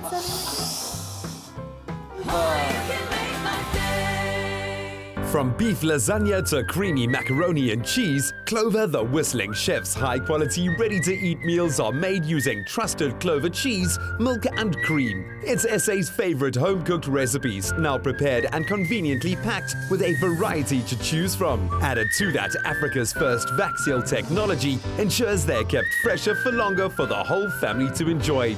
The Whistling Chef. Heat, whistle, eat, sing. It's as simple as that. Made with love by Clover.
It's my feel-good breakfast show. Call us on your cell phone. Culinary Hotline bling. Hey, you know we are in the kitchen. You know what time it is. It's time for the Culinary Hotline bling. Sing, sing, sing. With the boss show. It's a Wednesday, and we're back in it again. Our foodie panel, Anel, Potgieter, Jenny Morris, joining us to answer all of your culinary conundrums. Ladies, thank you so much for being here. Always a pleasure. And the day after a very special day, Anel celebrated her birthday yesterday, turning a sprightly 22. Yay! Halala, halala. Het jy lekker verjaar? Baie lekker. What did you do to celebrate? I started the day with a cup of coffee and a packet of white lint balls, and I ended it with copious amounts of wine and pizza. So it was a fab day. And stuff on her hips. Wow. Sounds like just the thing a 22-year-old should do as you celebrate. All right. Well, listen, when you call us as well, you know, you might as well even just call us to wish Anel a happy birthday. But give us a call on 0214309881. We'll be taking your questions as we have so been doing on social media as well. So Garth Lefleur on Facebook said the following: at what temperature do I put my oven when baking an apple tart or muffins? Can you give both answers, please, sir? Apple tart for the one, of course muffins. Okay, let's get into it. Should we do apple tart first? Yeah. Because pastry likes it hot. Pastry likes it hot? Yes, between 190 and 200. Of course, darling. Yeah. Pastry loves it hot. Why does pastry like it hot? Because pastry's got fat in it. Yeah. Yes. Okay, so normally you would chill your pastry, whatever it is you're making with pastry, put it in the thing in the fridge. They always say that cold hands, put your hands in ice water as well, because you don't want to overwork the fat and the gluten, because it makes it tough. So hot oven. Yeah. Cold pastry. So when we say hot, are we talking 200? No. 190 to 200. Yeah. And the other thing is about pastry, why you need a hot oven is, in the butter there's water. Yes. Okay? There's water. Yes. En dan ontplof hierdie water, dit gaan uit, and that makes it rise a bit. Oh, those water molecules. Molecules in there. And that, the quicker you, the temperature, release it, dan gaan hy stabiliseer and set. Okay. And then, dan gaan die apple or whatever not going to soak into it as well, because it's stabilizing. In fact, there's a tip here. If you don't want a soggy bottom. Because nobody likes soggy bottoms. No, certainly not the girls. So what we do is, oh my goodness gracious me. You take this oven tray and you preheat it in the oven while you're preheating your oven. Yes. And then put your pastry straight, the tin, onto it. So already it takes care of then that bottom. You'll have a firm, crisp bottom. Yeah. Hello, should we just do the thing? Excellent. Okay. That's why baking is a science. We're talking about water molecules stabilizing at certain temperatures, going from cold to hot immediately and giving you that crispness. Okay, so that is when it comes to apple tarts or any kind of pastry. Yes. Pastry likes it hot. What about muffins? Do you want to grab that one? Yeah, muffins is also about 180. That is where I will bake a muffin. Exactly. And I also always in the middle of the oven. Moet dit nie opsit of ondersit because the oven's temperature differs at different places in the oven. Unless you've got in met waaiertjies, that does it, but a lot of ovens don't. Yes. So also 180. Yes. Or if you use mixers like that, check the instructions. Always read the packaging. So really the instructions, obviously when it comes to baking, is 180. essential. 180, and sometimes it depends on whether you have a convection oven. Yes. Sometimes convection is a little bit hotter. Yeah. So you could come down about 5 to 10 degrees. Yeah. But generally the rule 180 is like that standard baking temperature. Hotter than that would be 190, 200, and then if you have one of waaiertjies, then you can lower it down. 10 grade. But always in the middle. Okay. All right, there we go. Then Joan from Cape Town called us last week and said when she makes lemon meringue, she puts it up high in the oven. She puts it up high in the oven. But after she takes it out, the middle sinks. So I'm assuming she places it, positions the lemon meringue quite high in the oven. Is that firstly the incorrect thing to do? Do you know what? We always say in the middle, because that's the safest place to be. I don't know if it flops every time, because what does she say? It sinks. Yes, so it sinks in the middle every single time. So after she takes it out. It sounds to me like it's the meringue, because they are the golden rules of the meringue. Yeah. I mean, number one. Yeah, the number one, if you do it like this, Number one, eggs must be fresh. Very fresh. And room temperature. They must sink and not float. Yeah. Okay, so room temperature, they must be fresh. Yeah. Yes. And when you do a meringue like this, is to put a bit of cornstarch in to also stabilize the meringue. Yes. Or a bit of acid. Acid in it to stabilize it. And then in the middle of the oven, even temperature, say about 170, especially with a lemon meringue, till it's like golden and fluffy. That's it. Must be golden She and could fluffy. be making it too high, too fast, and when it comes out, the air gets it and it sinks. But you know, there's the other thing. Has she mixed her sugar in properly? Okay. Because if you do not dissolve all of that sugar, it's going to hit rock bottom. Yeah. Okay, because then it is still quite heavy, Heavy, and yes. it drags down all of the air that you've worked up in your meringue. It's It going to pulls it sink. down. Yeah. And you know what also, Anel? How about moisture? Yeah, moisture is a big thing. Yeah. So All on a depends humid when day. yeah.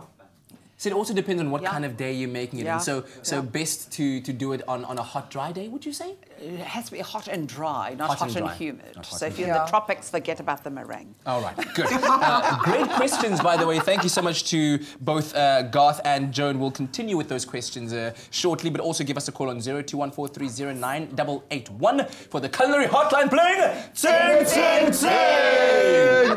All right, time now for the peanut gallery over here to actually do some work and roll up our sleeves and get washing. In fact, we want every Wednesday to be your wash day, our wash day, and we've got some great tips. So during the colder months, we tend to all snuggle into some warmer clothing and fabrics, like our fleecy tops. We're both wearing fleece this morning. You look nice, by the way. Thank you, love. Very You look good. amazing as well. And making sure that our winter wardrobe wears well and looks good takes a little extra care on those wash days. So when choosing your wash day partners, MAC Auto Washing Powder and MAC Soft Fabric Conditioner makes caring for your fabrics so much easier. And we've got some great tips for you today. Absolutely. Let's kick off. Tip number 1, MAC Auto Washing Powder has an advanced combination of actives and enzymes specifically or specially designed for top performance in your washing machine. Now, tough on stains, subtle on whites and colors, and a great value for money. You can't go wrong with MAC Auto.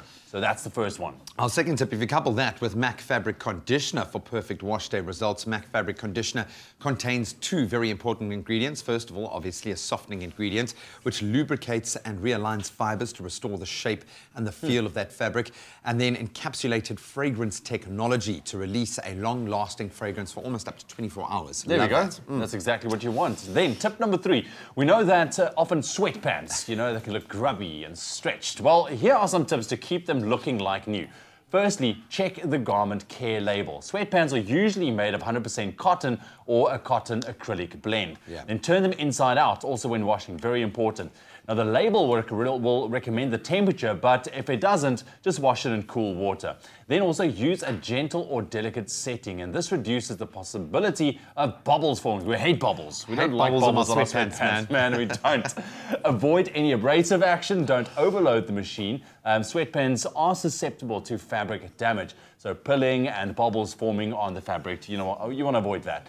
Then also use a normal dose of MAC Auto Washing Powder to remove stains and odors, and add a small dose of MAC Soft Fabric Conditioner to the final rinse to leave the garment soft and freshly fragrant. Then remove and dry away from direct heat. All right, so now let's move on to got the the garments sweatpants that done. we are wearing. All right. Boom. Next up, it's fleece items.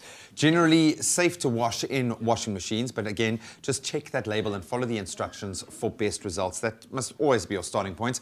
Always wash items inside out. Use a gentle wash cycle with cold or warm water, and if necessary, add an additional rinse to that wash cycle because it's a thick fabric.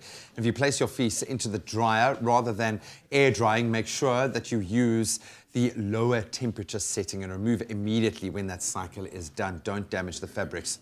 Absolutely. Simple as that. Tip number 5. It's important also to know the do's and don'ts when washing your fleece. Never use a fabric conditioner or bleach on fleece items. Big no-no. Never iron your fleece as well. And also, fleece is very sensitive to heat and will pull if washed or dried at high temperature. Then last, on our list, and it's been quite a list today, is how to prevent scratchy towels. Hate scratchy towels, man. To keep towels hygienically clean, they should be washed at the highest possible temperature compatible with the fabric. Again, check that label.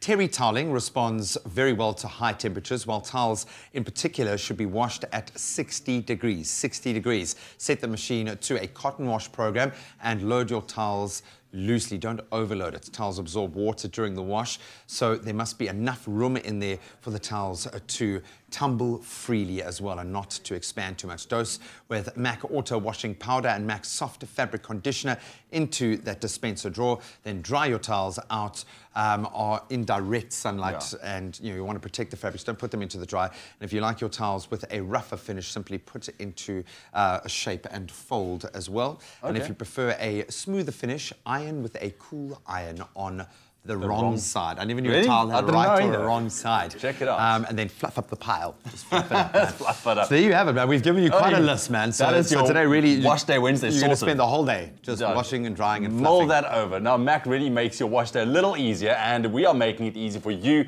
to win a MAC hamper every week. I mean, just look at all of these stuff. So to stand a chance of winning, SMS the keyword MAC to 33728. SMSs are charged at R1.50. No free SMSs apply. T's and C's do, however, and you can find them on our website, expressoshow.com. And this week's giveaway ends at midnight this Friday. MAC Soft Fabric Conditioner has fragrance pearls that pop as you move to keep you smelling great for whoever you want to impress. Shine on.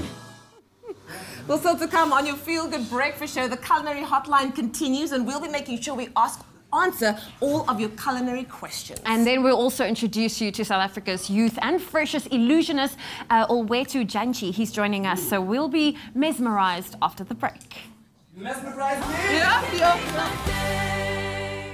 Join the party this Saturday evening on Top Billing as Queen Bee invites you into her dazzling new black and white themed pad. With a Springbok New Girls album in the making, Arno Carstens tells us more about it. Presenter search on 3's Pubby Malloy is watching dreams come true. And events maestro Alate Swanepoel is loving fatherhood. Catch Top Billing this Saturday at 6 on SABC3. The stage is yours.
It's my feel-good breakfast show. Call us on your cell phone. Culinary Hotline Bling. That can only mean one thing when it's the Culinary Hotline Bling. Ting, ting, ting! 0214309881. That's the number to call, and we'll answer your culinary conundrums with Jenny Morris and, of course, Anel Potgieter. A question was asked by Liesel Beach, who said, "Can I use mascarpone cheese for cheesecake?" Look at me. Yes! Damn sure you can. A resounding yes. Is that the best option for cheesecake? It's so delicious. It gives it depth. It's lovely and creamy. And what I like, I would use that instead of fresh cream, because sometimes a recipe does call for like a half a cup of fresh cream or something.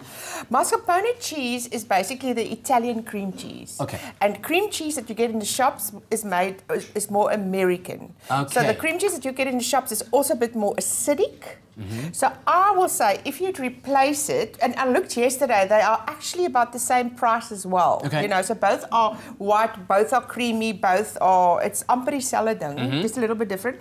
So what I will do, if I use mascarpone to get that little bit of acidity, if you like it, I'll just add a drop of lemon juice or something with it, if you want to. There we go. So if you want a little bit more mamma mia in the cheesecake, use the mascarpone. Yeah. All right. Oba King asked, what must I use to bake cookies? Very general question. I don't know if you can simplify it. She knows exactly how to bake what must I use to bake cookies? Thanks, Oba. Yeah, 3 ingredients: sugar, butter at room temperature, and flour. And flour. So all you do is you first cream this.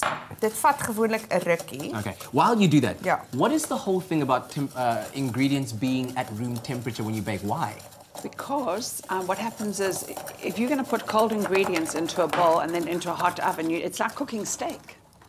You know, it's never going to reach, you're never going to have a perfect steak if it's cold on the inside. Just say you want a blue steak. Bleu. You're going to put it in the pan like this, and the inside's going to be cold. Okay, so it's the same with baking. You have more success because you want it all to be at the same temperature to maintain. Yes. I just thought pastry chefs were being difficult. All right. Remember, it's a science. It is a science. So after you've done that, you come up with a mix of something like that, right? And what you do now with this, you actually roll it in a little ball in kleef plastic like this. Yeah. And this you can freeze. You For can next time. freeze for next time, or you can, use it immediately, but put it in the fridge. En dan sny jy dit net sulke rondetjies soos die. That is perfect. Okay, That is and then brilliant. you take it off, and then you bake it. There's no use, you don't even need a cookie cutter. No, you don't need a cookie cutter. You so need an Anel. Yeah. It's like little Poloni shortbread. Exactly. So overseas they sell cookie dough like that, in a roll like this. You actually buy it frozen, and you can just do this, and dan gat jy. And then obviously the day when you bake it, you're going to let it thaw to room temperature, or do you... You'll put it in the fridge, bring it to... room temperature. Oh, remember, that's kind of a pastry, so you don't want it too. Yeah. Cold pastry, hot oven. Okay, good. En daai is omtrent 180 grade, 15 minute, whatever, 180. Yeah. You know, while you feel... And they'll be golden. And then while you feel the need to do it now, why not make a big batch for next time? Oh, nice and crispy. No soggy bottoms there. Then Faith from Bloemfontein says she sells eggs. I thought somebody was catching me out in a tongue twister. She sells eggs, and sometimes the eggs are cracked. What can she do with all these eggs? What kind of recipes can be used or made with cracked eggs? You know, I'm going to get technical here. Yes. When did they crack? That's a very good question. So bacteria. That's the important thing. Salmonella. And that for me is the important thing. So if they're cracked on the way from the chicken run, that's one thing, because then you can crack them and put them in a bowl and keep them in the fridge for 2 days. You're going to tell us what you can do with it. I'm going to tell you how to freeze. Oh, wow. Tell Yes, us. the egg white, you could take the egg whites and freeze each one in a little compartment of an egg tray. What do you call Diane? Excuse me, darling. I need to move your hair from your microphone. Oh, again. You just want to touch her hair. There we go. In an ice cube tray, you freeze it. And then when you bring, and you must put the date on it. Because, I mean, I don't know, if she's got a chicken run, she's going to have 50 million cracked eggs every so often. Pop it out, and for each egg, you're going to put 1 tablespoon of thing, and it's good for meringues and that kind of thing. The egg yolk, you can freeze that too. Really? But you must give it a klitz and put 1/8 of a teaspoon of salt with that. Otherwise, it becomes very gelatinous. Okay. That's so clever. now you can tell us everything that you can do. I would have just said chuck the bunch. No. I also want to say for people when they buy eggs, and I think this is what they must remember, always turn the tray around and see if there's any broken at the bottom. Want jy dit gaan mos deurkom. So make sure that when you buy it, that you don't get home and half of this was cracked when you bought it. So first make sure that it's and then you can make meringue, you can make lemon meringue. Daar's soveel goed wat jy kan doen daarmee. But Jenny's frozen is brilliant. Just want to take a moment to just check the time, because we do need to show people how to make those bran muffins. But Chantal is on the line right now. Chantal, good morning. You are in the Culinary Hotline. Bling! Ting, ting, ting! What you got? Morning. Good morning. What's your culinary conundrum, Chantal from Joburg? Hi. Hello. Here we go. Happy birthday to you. What is your culinary conundrum? What is your question? Switch off your TV's volume. Oh, my question was, what are the ingredients of cooking sushi? The ingredients of cooking sushi. All right, let's go. Yes. Rice. Number one, it's not cooked. It's raw fish. It's raw fish, so you don't cook sushi. Rice, soya sauce, and wasabi, and some beautiful Japanese mayonnaise. That's the basis. That's the basis. And then whatever else you want to have in Add it. to it. Could we quickly do a very quick run of how you make bran and raisin muffins? Yes, you're going to think I'm mad now. Can you die eiers for my break? Ja, breek die eiers. I'm going to put the milk in this. You put all the wet stuff together first. Do that to prevent a splash. Lovely oil. And then you've used the Sasko bran muffin mix, which is perfect. Such a lovely way to cheat. It's got everything in it that you need. And then you bring the dry. Yes, and the wet together. And the wet together. And I've got a little tip in here. I see, because you sprinkled some of the dry into the raisins. Yes, because I want to coat these raisins to make sure they don't stick to the bottom. It's all about bottoms today. There we go. You see? Brilliant. So that it goes all the way into the mix. Kom my Your bokkie. handiwork is amazing. Mix this so beautifully. And then your oven will be at 180 degrees once that is in a 20 minutes, darling. 20 minutes in your muffin pan. And there you have it, ladies. How easy. As always, I love your work. Thank you very much for the calls. Keep those questions coming on our Facebook page, and we'll take them on again next week on the Culinary Hotline. Bling! Sing, sing, sing! Now, we're all for trying out new things, but sometimes only the classics will do, and nothing quite beats the taste of a proudly South African milk tart. And the Afternoon Express team has just the recipe for you. So preheat those ovens, get your spatulas out, and join the team in the kitchen at 4:30 p.m. for the creamiest milk tart you will ever have. So we are busy talking about food just because we are so inspired, but let's talk about refreshment now. I think nothing beats, we all know this, the quality and the taste of Clover fresh milk. We absolutely love it. I'm going to do a magic trick just now and make this whole glass of milk absolutely disappear. So as Youth Day approaches, and we love Youth Day on the show, we are celebrating South Africa's freshest youth with Clover, and of course their many talents, and what a great way to get it started with the very talented illusionist Olwethu Dyantyi, who of course has been studying with the College of Magic for 6 years now. He is incredible. He's only 24 years old and he is blowing minds all across the country, and he's going to blow ours. Welcome to the show, my friend. Thank you for having me. Olwethu, I'm so fascinated whenever we have an illusionist on the show, but was there ever a particular moment or person that sparked your love for the performance of magic?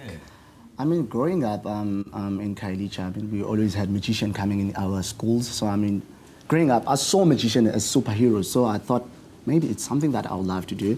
And, I mean, guys that I grew up with, which were my friends, which they were my superheroes. And now I was just looking up at them. So I thought, why not doing magic?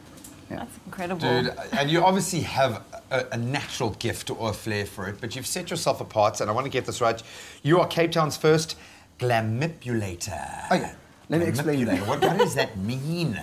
The word Glamipulator, it's my stage name. The style that I do, the style of magic that I do, I specialize in sleight of hand, which is a stage magic. I produce cards, umbrellas just out of nowhere. Can you do one now? I'll show you later. Okay. So the Cape Town Magic Club, it's actually a great opportunity for me to bring the style of magic that I'm doing, which, I mean, we try new materials. I mean, it's amazing. It's amazing for me, yeah. Well, you've had some incredible trips. I mean, you've performed in Las Vegas, in China. Wow. Why would you encourage the youth to try their hand at performing magic? You know, I mean, when I started doing magic, I didn't even know that magic will be my career. I mean, I was so obsessed with magic. I would like practice magic. And then I remember in 2010 when I was invited to go and perform in Las Vegas. I mean, that was just mind-blowing. I mean, it was my first time being on an airplane, so that was just magic. And then I was in China. Being in China, I mean, just my skin color, it's magic. So just walk onto stage. Here I am. That's me. This comes with a lot of blood, sweat, and tears. It's one of those crafts that you've got to constantly be working on and perfecting. What kind of training can you tell us anything about the kind of training that you do at the College of Magic? At the College of Magic, we teach young people not just magic. We teach them juggling, we teach them mime and clowning. And I mean, for me to encourage myself, practicing is just not easy. I mean, I remember when I entered a competition called FISM. It was in the UK. I spent like 8 hours practicing. That's the life of an entertainer. I would just film myself and just keep on practicing until I master all these techniques. You're an athlete. I love that. Man. Yeah. I love that. That self-taught also plays a big role. Now, am I allowed to ask? Are you going to give us a little bit of a teaser? I can show you something. You can show us something. All right. Okay. What am I going to do? I'm going to use this paper, and I've got a lighter. Watch this. Are you guys watching? Yes. Watch. I am. Whoa. It's magic. It is. It's magic. I saw it right there.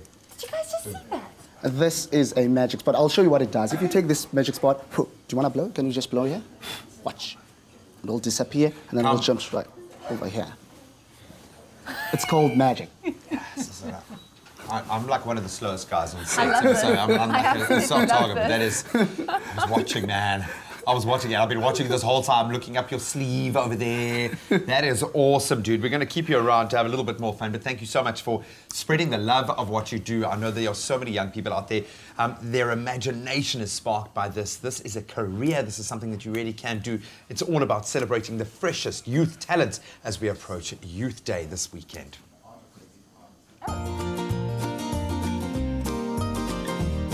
Clover Fresh Milk is the #1 milk brand in SA, made with love by Clover. You see, even me, I've been taking some lessons from Mr. Olwethu Dyantyi. Look at this. I have beans in my hand. Where are the beans now? What? They're gone. It's amazing. He'll be here for a real demonstration. From beef lasagna to creamy macaroni and cheese, Clover the Whistling Chef's high-quality, ready-to-eat meals are made using trusted Clover cheese, milk and cream. It's SA's favorite home-cooked recipes, now prepared and conveniently packed with a variety to choose from. Added to that, Africa's first vac-seal technology ensures they're kept fresher for longer for the whole family to enjoy. The Whistling Chef. Heat, whistle, eat, sing. It's as simple as that. Made with love by Clover.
It's my feel-good breakfast show.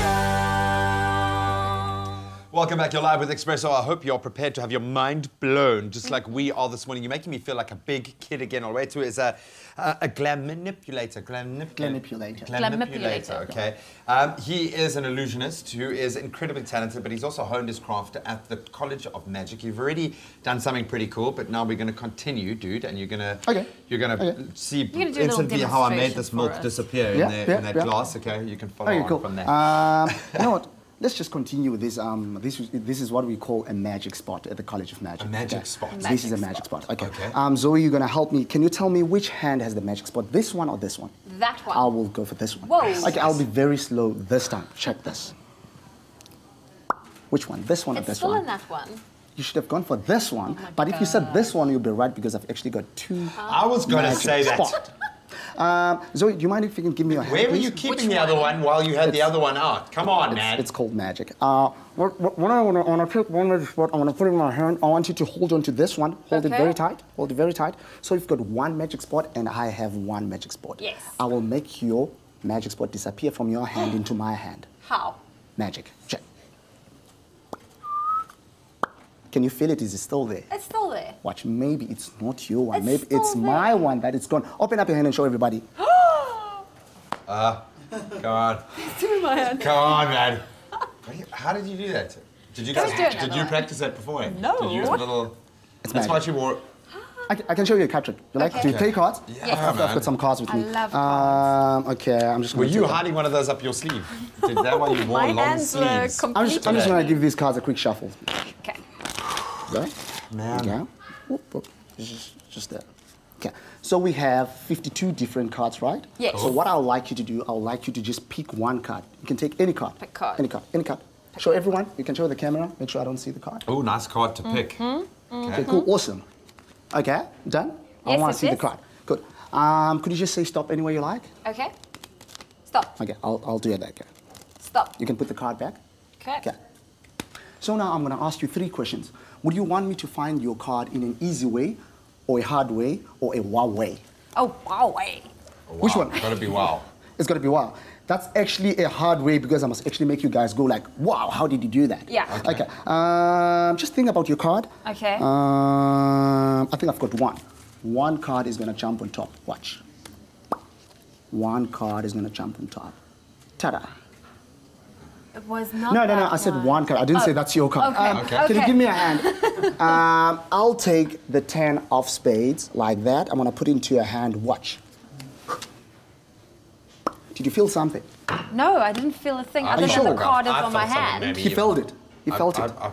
Do you want to check the 10 of spades and show everybody? Oh, no, you don't. Was that your card? Changed to my card. Wow. I'm going to give you a wow. Oh, wait, you had me nervous there when you had the 10 and I was like, that's not my card. Oh, dude, that is amazing.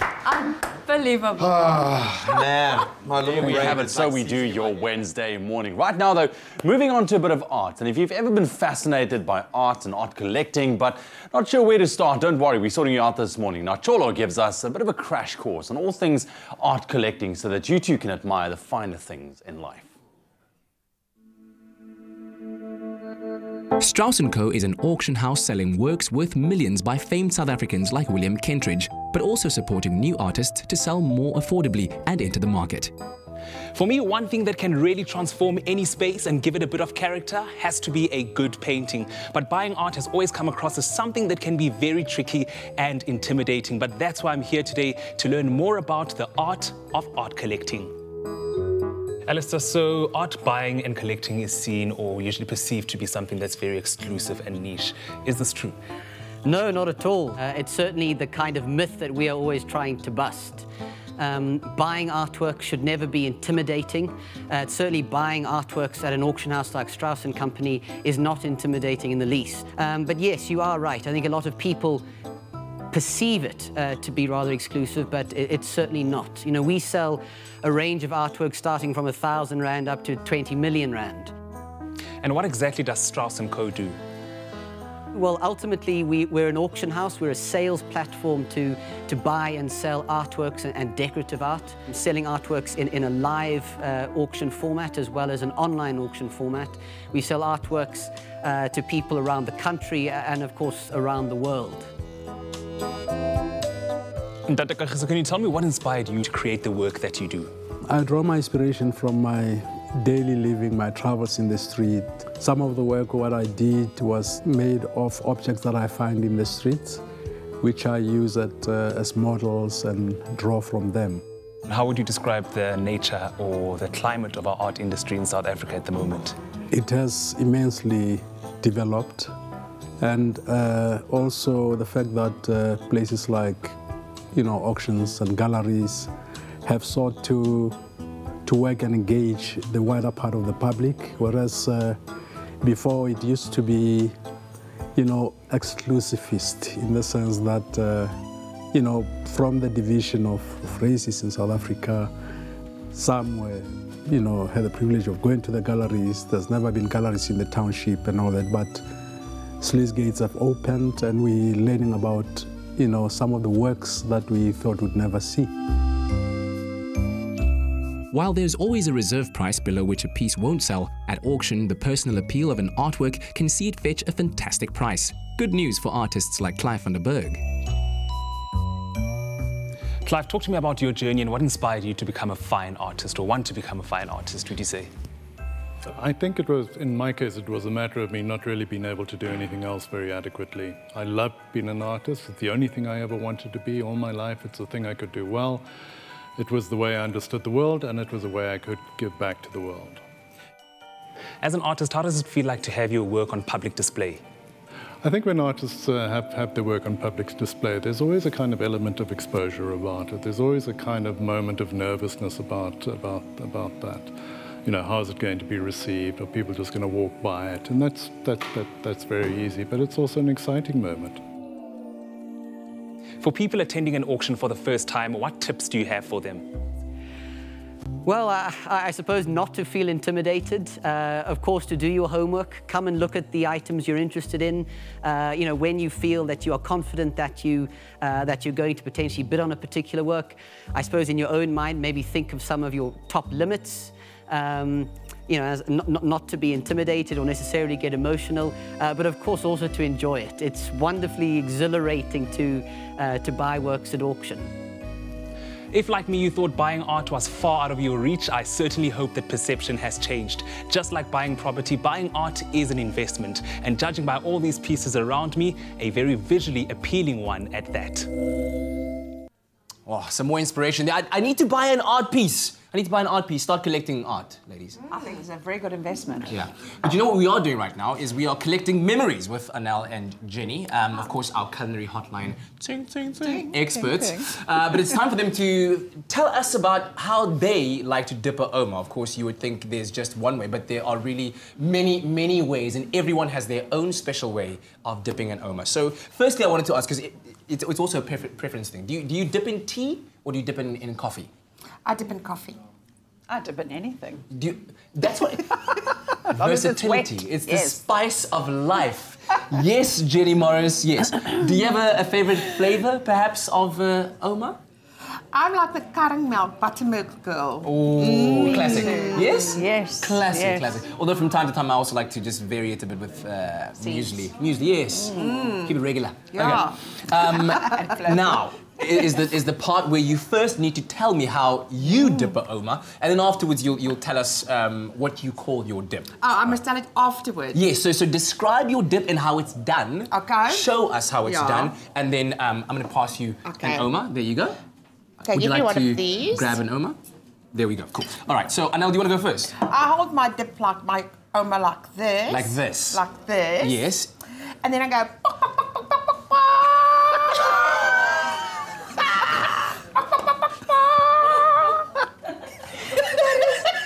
That's perfect sound effects. Okay. She's a hen-picking wife. just one more time. Nice voice, Tanka. That's brilliant. What do you call your dip? Runaway. Runaways. Chicken feet. The amangay na yung kuku dip. We like that. We like that. Iman is cool. All right. It just lingers. Okay, Jenny, describe your dip to us and how you came about your dipping technique. Okay, should I dip first and then do the... Sure. So this is your dip. That is a... Jenny Morris!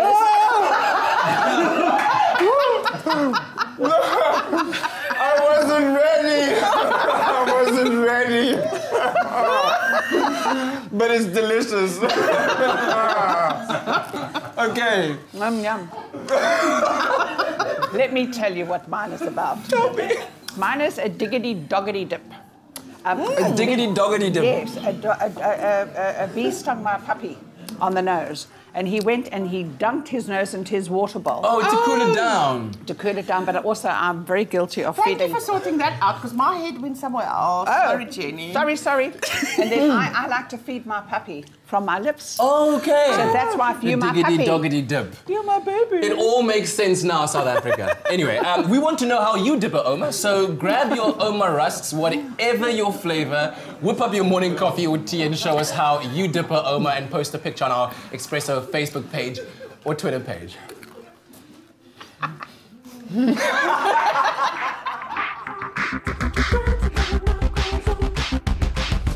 Cozy up this winter and dip a Oma.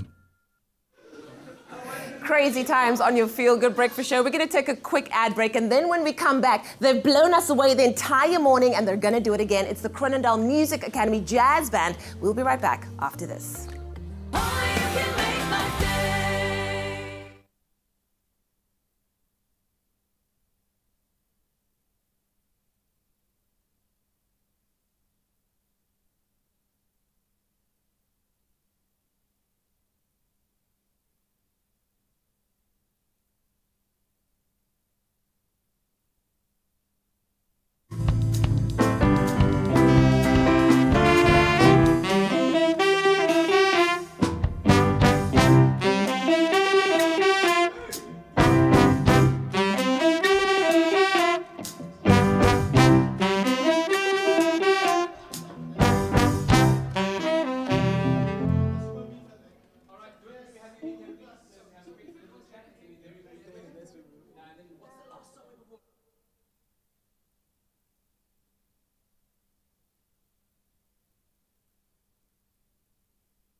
It's my Feel Good Breakfast Show.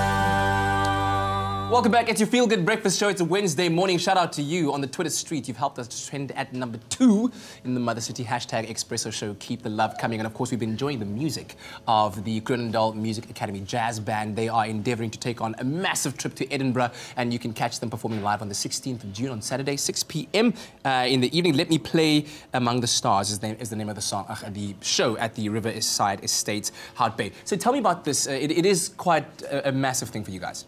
To go to Edinburgh? Yes. It's a huge thing. It's costing us a hell of a lot of money, and actually we're still looking for a major sponsor out there if anybody's interested. Branding on everything, but we are still short quite a bit of bucks, and so we are fundraising furiously to go up there. If anybody would like us to include their logos and so on, of their businesses, of their private enterprises and so on. And they can go onto your website, www.kmahoutbay.co.org. That's very, very important. What's the importance of taking on this trip to the children and to the people that are involved in this organization? Right, well, besides the fact that a lot of these folks haven't been overseas before, or even in an aeroplane, the exposure to international artists is a huge thing for them. And also being able to play on an international stage and, of course, see the world and interact with other people. Our property manager, Andile, here, he's coming with us. So he and I are crew members. The rest of the band will be coming. And unfortunately, Kelly Bell, who's the teacher, KMA jazz teacher, she's like, oh, Kelly. She unfortunately won't be coming with us, but it's thanks to her that they sound so good. So, absolutely. Well, thank you very much for the music. Thank you, Baba Andile, for your contribution as well. And we are really, really hoping that we can make your, or help make your dream come true. So go onto that website, www.kmahoutbay.org. Help them raise funds and also buy tickets to that show. They're available. Check them out online. And the show is Saturday, the 16th of June. We're about to enjoy one last song as we close down this Wednesday edition of your Feel Good Breakfast Show. Here they are performing Langery. Kom ons ry.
Another feel-good production.